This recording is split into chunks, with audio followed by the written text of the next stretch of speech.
Today on Switch to Linux, we are going to have a look at the OpenMandriva Linux distribution, which has been making a few waves here in early January.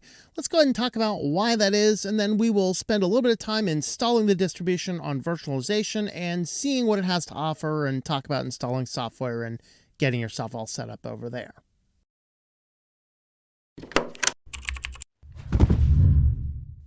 Thanks for checking out this video by Switched to Linux. If you like this type of content, please feel free to subscribe to the channel. Leave us a like and a comment down below.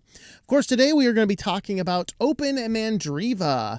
And what happened here is this distribution started making a little bit of waves earlier this month when Brian Lunduke came out with a video talking about the non-woke Linux distribution. So what we're talking about here is, like it or not, politics has crept its way into the Linux world, and many people are saying that some of the things going on in a lot of the big foundations tangential to Linux have been akin to political speech. Now, other people on the opposite, opponents to those would say, this isn't political speech, this is just being good, decent human beings.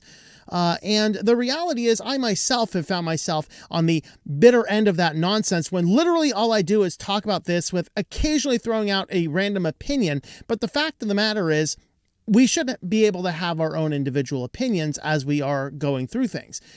Should that really get in the way of coding software for an operating system?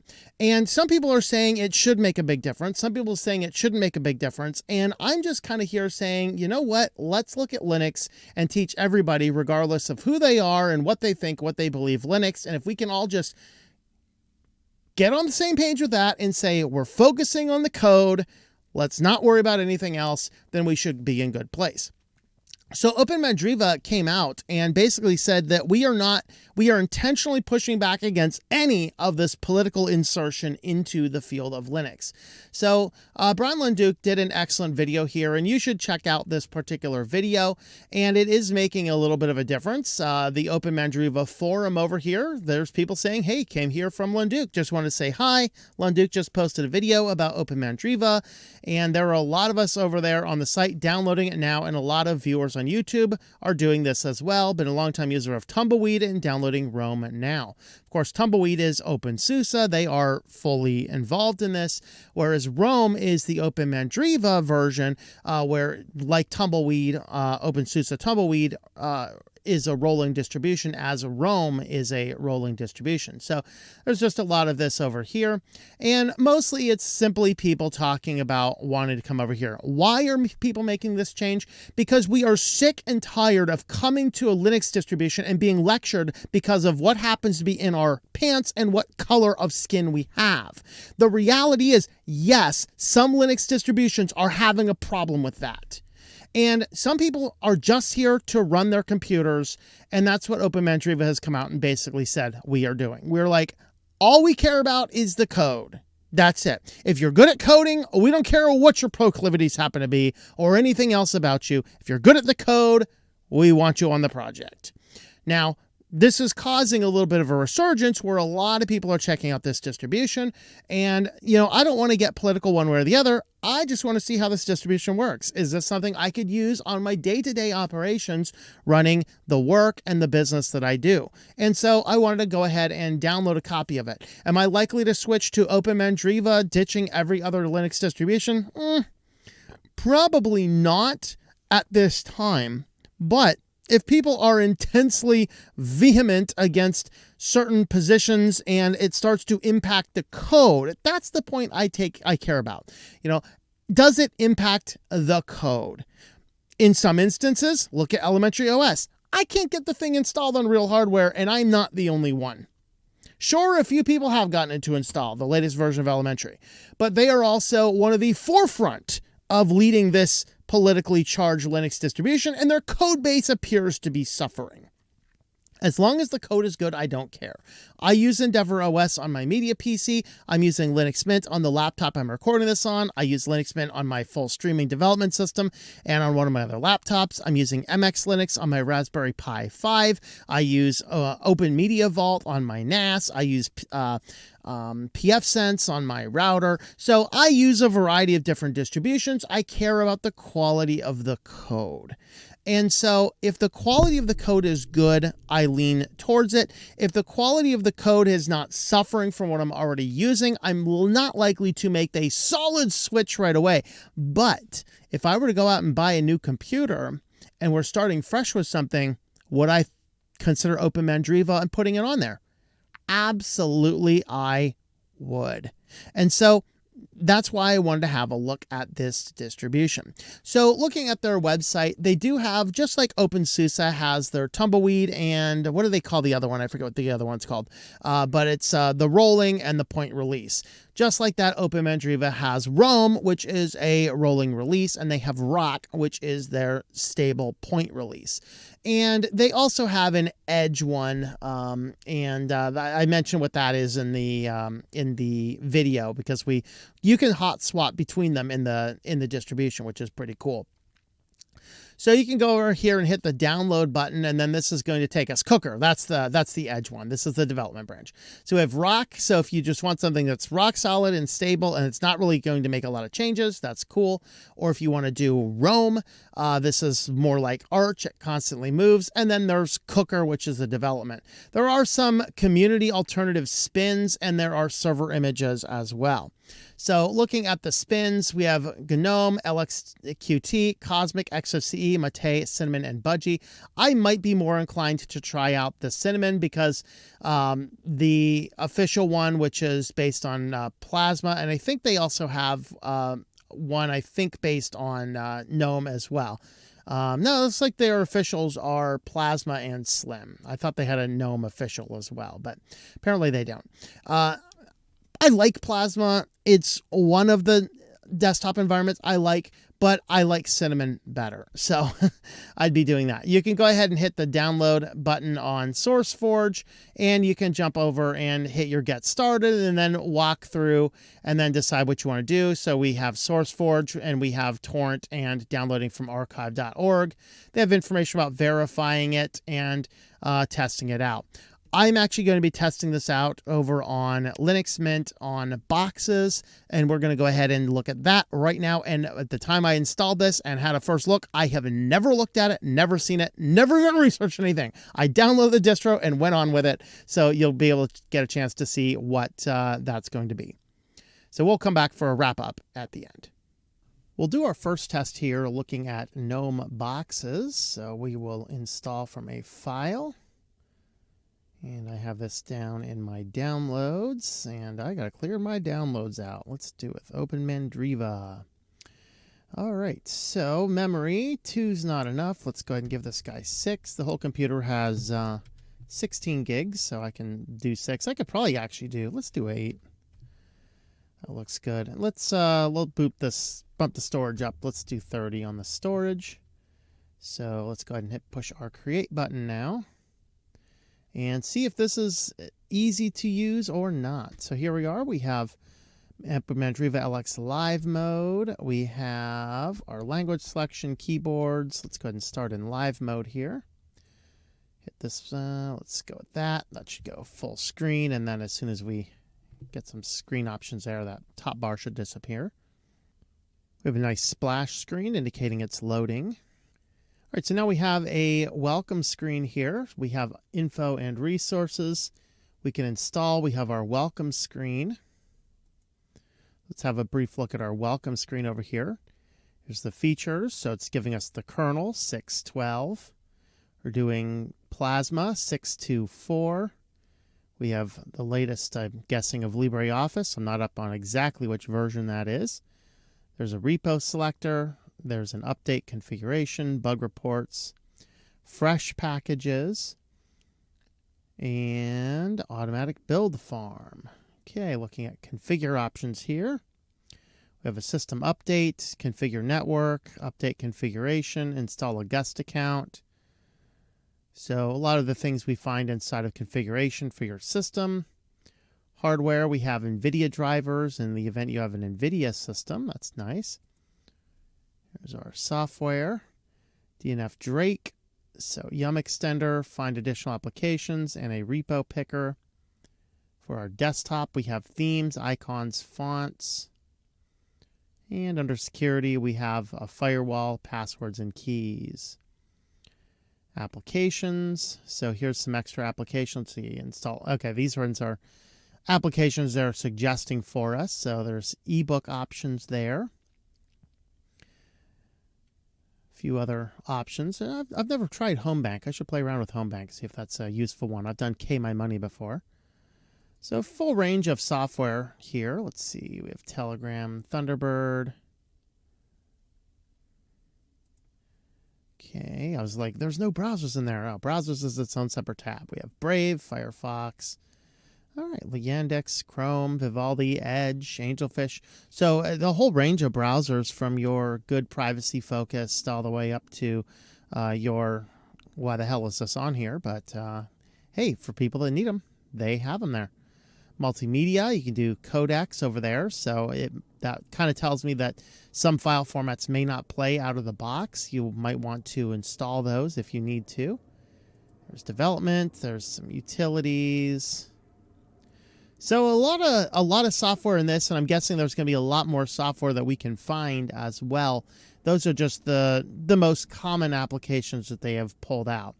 So here's your software selector there. So it says, please only use the software repository selector to enable and disable them. So there's a separate tool for that. All right, let's go ahead and see how the installation of this works. Looks like single click is turned on the system. So we'll go ahead and single click that, and we'll run through the installer. So here is picking our language. American English is perfect. I am not in London. It's actually, what's nice though is that it tells me they're not doing any IP checks or location checks based on IP at all, or it would have given me something closer to where I am at. So I actually like that. That's a good option. Go ahead and pick our language there. And then we can do erase the disk. We can do manual partitioning. And then up here you can see you can choose your individual hard disk. And then you want to choose your swap with, without Hibernate, or you can do a swap to file. And then we have a few different file systems, ext4, ButterFS, F2FS, and XFS.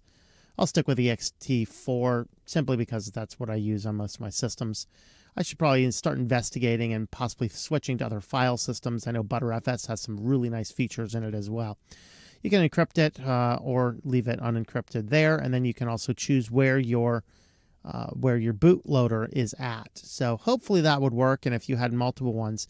I know this option on Linux Mint, last time I checked, you could select where the bootloader should go if there's multiple disks, but it didn't always work right. So we'll see. Go ahead and set this guy up. Call it Mandriva. And that's all good. This is a virtual machine, so I'll enter my super secret password that's definitely not 123. Then you can use the same password for the administration account. And I generally don't recommend logging in automatically. I used to do that back in my old Windows days, but it tends to do funky things with the keychains in Linux if you log in automatically. Generally, it just means you would have to, the first time you access an application that needs the keychain, you would need to log in a second time. So may as well just keep it all going. So now I hit our install now. And there you have it. That's how quick it was. I have never looked at OpenMandriva. I simply plugged this guy in and ran through this. I'm going to let this guy go, stop the recording, and we will come back when this is done. I'm going to take note of the clock right now. It's 10:34. All right, so our system says it's all done. It is now 10:38. That took 4 minutes to install. So now we're going to restart the system and have a look at what this guy looks like and see if there's any other steps I want to do. All right, so here we are, and we have the same welcome screen back here as we had before. So I'm assuming everything is going to be the same as we saw the first time, walking through everything. Let's go ahead and have a look at our software repository selector. Is this, I guess this is an application we have to actually go and find. It's just telling us about it. We don't have a, oh wait, did we have a link to it? Hold on. Oh, okay. No, we don't. We just have to go find it. So let's see if we can find that application there real quick. Let's do software repository selector right there in the menu.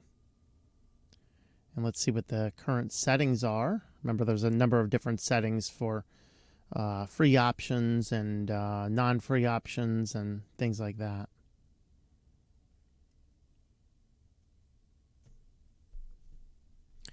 Okay, so by default we have main. There's the extra. So this contains packages that are free but not officially supported by OpenMandriva. So risk that there might be something in there that isn't there. And then we have restricted, contains packages that are free but are encumbered by patents that may make them illegal in some countries. And then we have non-free. This is things that are not necessarily open sourced. So there's third-party repository recommendations. There's the Brave browser recommendation repository. I use the Brave browser as one of the browsers in my battery of browsers. Of course, I use a variety of different browsers. I do not use Google Chrome or Microsoft or Opera or Yandex. I will use Vivaldi as well, although it is starting to fall out of my favor with the fact they keep on cramming it full of things. So I might actually investigate some of the other alternative free browsers instead. Certainly don't use Skype. Certainly not using Beta Boy version of Skype. No, not interested in Teams, but for those needing business collaboration, it is here for those that need it. I'm also not interested in Visual Studio Code. Of course, there is VS Codium, which is an open source version of that, kind of like Google Chrome versus Chromium. So the extras package, I'll go ahead and install the extras package there as well. And then up here you can see we have a rolling, or we have the rock. So I believe I think I picked the rolling on this. So the rock is it's kind of like the more point release. The rolling is more like Arch. Cooker is the edge, the testing system. So I'll go ahead and keep it on rolling, which is exactly what I had. But it's neat to know that you can hot swap between them. I'm hoping without any real problems there. So there we are. We have selected that. And let's see if there's anything else. There is the update configuration options. Let's see what those look like. No. Oh, hold on. I have no idea what that's doing. Temp Brave. Okay, so this is adding repos. So you'll see that it's adding the Brave repos. So looks like I had to add the password for adding the repos there. All right, let's do update. And this is for adding the extras. So it's I think the system is being slow because of the virtual machine. Some virtual machines systems are pretty slow. I was looking for what the update configuration system was. Okay, DNF super clean all. Okay.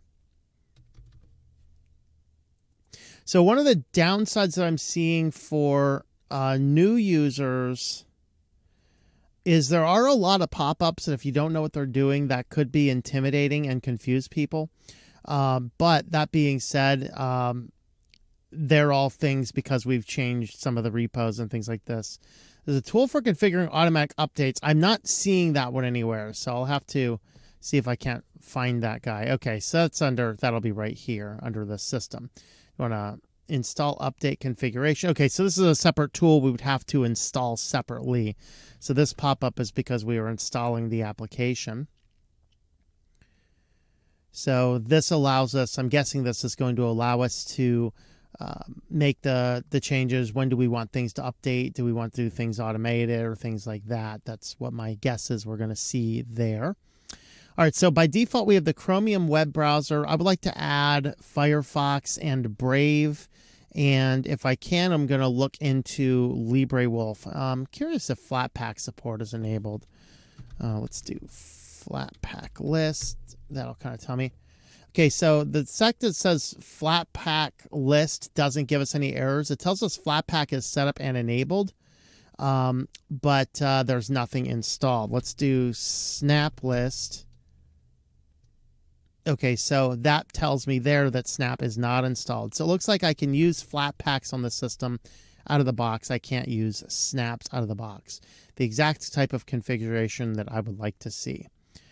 Here's system update. So if we want to do a system update, we can do that. Now let's see if that update configuration is there. Yep, update configuration. This is the tool we just installed. And so would you like to keep your system up to date automatically? So you have the option, do not download updates automatically, download updates automatically, install them manually, or download and install updates automatically. So we have a really nice user choice here, which is always good, where the default is this system isn't here, which means it would default to it doesn't do anything automatically. This is a tool that allows the system to automatically do that. Generally, I don't like automatic updates, so I'm going to set that back to kind of what the default system was. And it kind of depends on what you want for your own particular system. For me, A, bandwidth could be the issue for me. B, sometimes I want to look around and see if there's any known errors before I'm going to update anything. So that's really the type of information I'm looking at there. All right, so here's DNF Tragora. This is kind of like Synaptic Package Manager here for this system. So it's going to populate the data, and then we should, once it finishes checking out all the repos, it should give us a list of all the software available here. All right, so here's, there's Cosmic settings. There you go, for the Cosmic desktop environment. There is under desktops here, do Cosmic and window management. Let's see, emulators, there's games, there's fonts.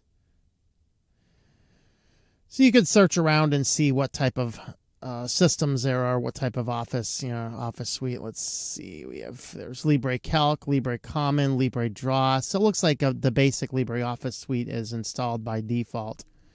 Here's under desktop. Here's our desktop themes, icons, all this kind of configuration stuff. You can install the GNOME desktop right here. You can install the Maui desktop shell, install the LXQT desktop. Don't have a lot of other desktop options there that I would have to dig deeper and see what we can do there. So let's see, there's Calibri, HomeBank. Let's go ahead and see if this is, okay, yep. So this is a quick installer for installing extra software. So this is going to install Calibri. Here's Inkscape. Let's see, I like using GIMP, so we'll go ahead and click on that.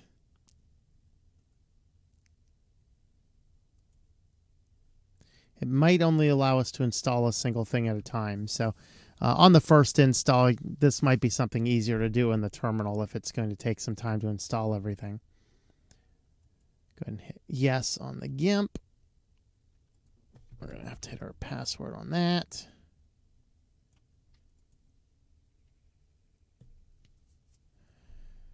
All right, let's see. I do still use Thunderbird, unfortunately.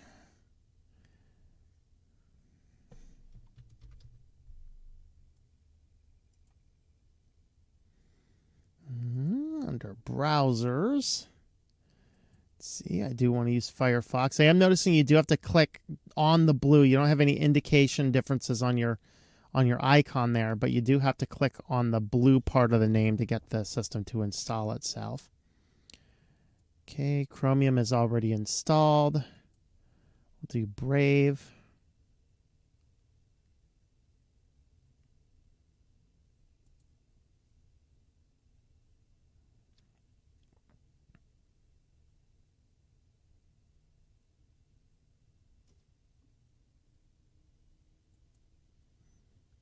I might have ran into the limit of how many things I can install all at once.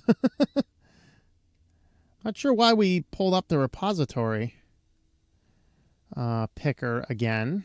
Maybe it's because Brave is one of those ones that's in the repository. But we've already done that and added it, so I'm not sure why we're getting that. Back up a little bit. Okay, that one's done. Let's try clicking the Brave again. So it looks like we might have a problem simply installing things that needed those extra repos. But we've already... oh, that one failed.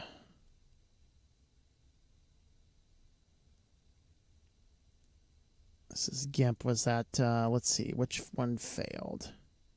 Yeah, so this one here, when I'm going to click on Brave...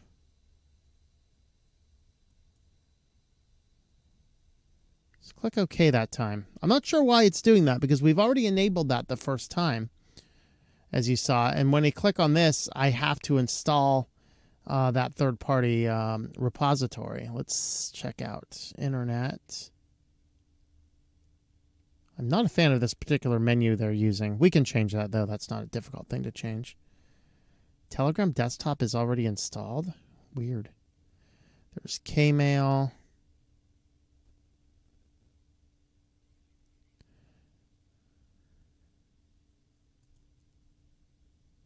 Not seeing Firefox in the list, and that should have been installed, unless that's the one that failed. I didn't catch which one had failed. So I am finding a few little issues with that, but there's actually better ways to install some of these things. Right now, though, my system seems to have frozen itself a little bit. There we are. Boot up a terminal.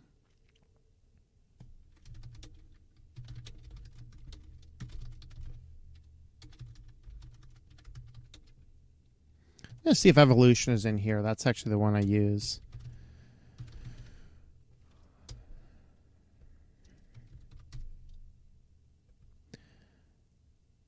All right.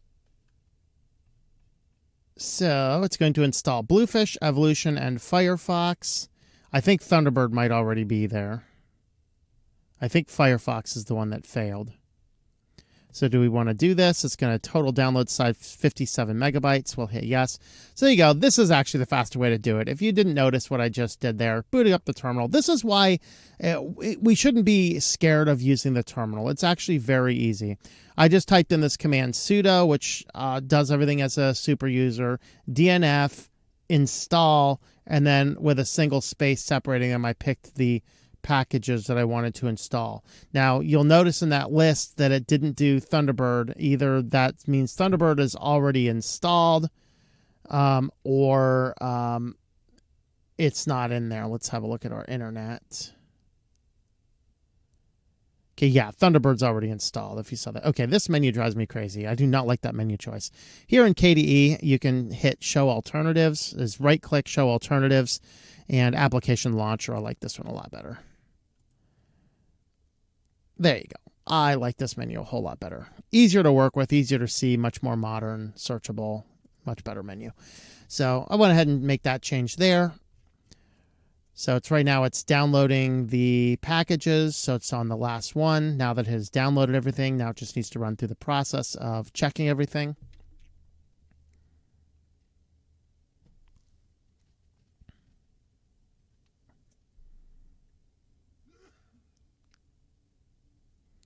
And there you go. We got our Evolution. That's what that primary one I use. I use Thunderbird for all my split emails, and I use Evolution for all my business email accounts. So I keep things kind of separate in that way. I could probably do everything all through one simple Evolution file and call it simple. All right, we have a couple guys here. We have a couple things there. All right, that says it's complete. Let's go ahead and exit out of there. All right. Let's have a look at... There's Evolution installed. Firefox, that installed. All right. Let's have a look at what else is in the multimedia. What else am I missing out on? I might want to install the codecs. That's going to be useful for if you're doing a lot of audio things. Here's Audacity and OBS. I use that. Oop.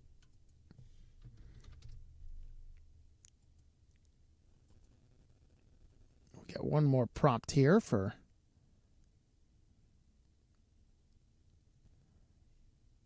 All right, I think we're good. Under development, there's, let's see. This one's for OBS Studio. And one there I saw in there earlier, and I didn't see it the second time around, was I want FileZilla installed. Of course, I use that.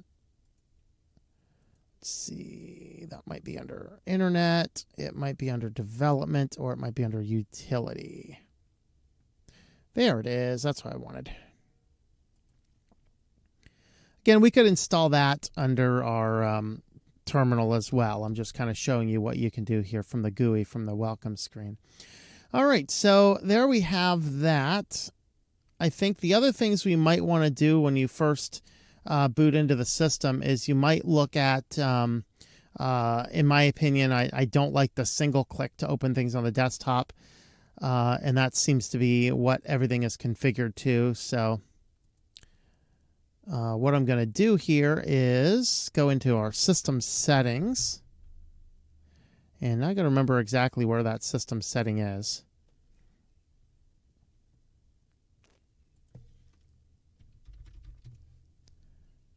I think it's under general behavior. Let's see. Clicking files, clicking files or folders selects them or opens them. We'll go ahead and open by double clicking instead. So that's the one I wanted to apply. That's the only major change here I see right out of the box. So there we have it. Never worked with OpenMandriva at all. Now we have a system that we're running on Plasma, and we have, it looks like most of the software that I generally use on a regular basis. Here's your Bluefish editor. So, okay, that looks good. Let's have a look at our LibreOffice defaults. Let's see, under Office, we have Calc, Draw, Impress, Math, and Writer. So that's actually nice. We have Contact for personal information. We do have Kmail. Kmail and Evolution are very similar. I had some weird configuration issues with Kmail early on. I haven't tested it since because Evolution does exactly what I need. But that's something you might want to look into. We have Discover in software installer as well. So Discover is the main GUI software installer. We were using the one in the welcome screen. Discover is actually going to be probably a better software installer. It's going to find everything that's in the repository. And depending on how they have it configured, it might already be configured to install Flatpaks as well. So I don't have to do any terminal work or looking things up online. So we'll give this a moment to boot up and see what we find. And I come up with an issue here. Let's see. Failed to download metadata for IVFS user agent.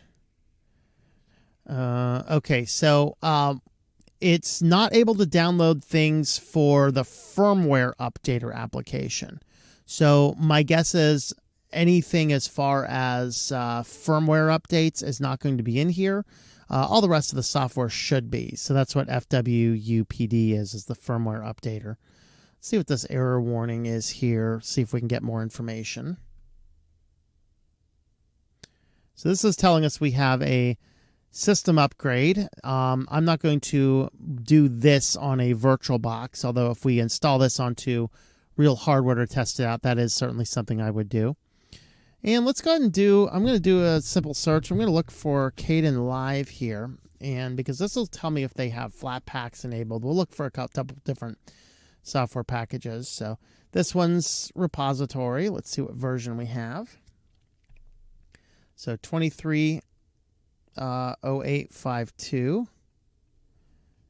So that's good. And let me look to see in our settings. Let's see if they have Flatpaks configured in this.